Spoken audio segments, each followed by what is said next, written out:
बबुआए कही लड़िकावा उहेली है गजला के फूल।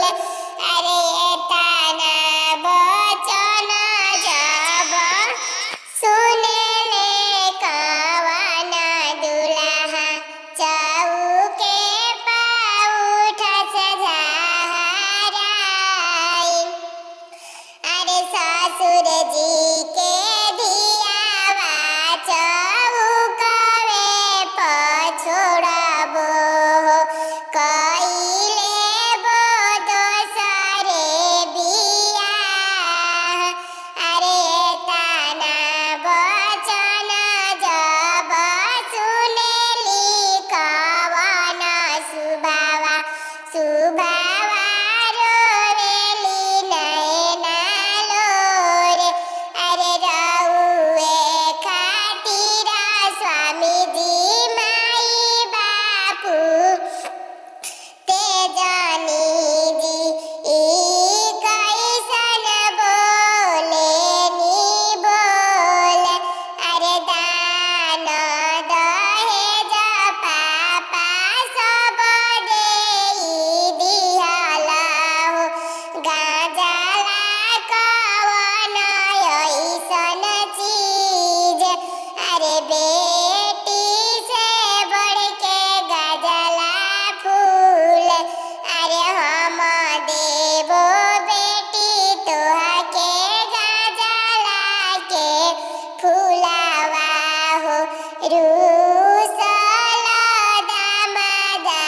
दामनाई लिहा बेटी दामनाई।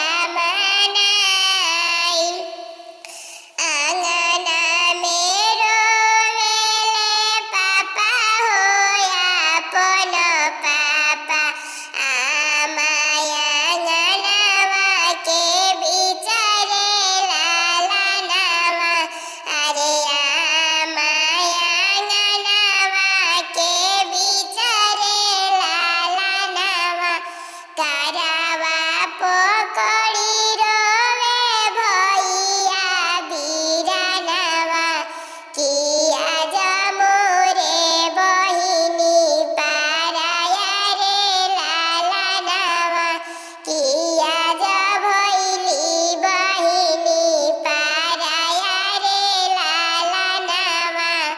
जाऊ जाऊ भैया पापा के समझाव पापा के समझाव।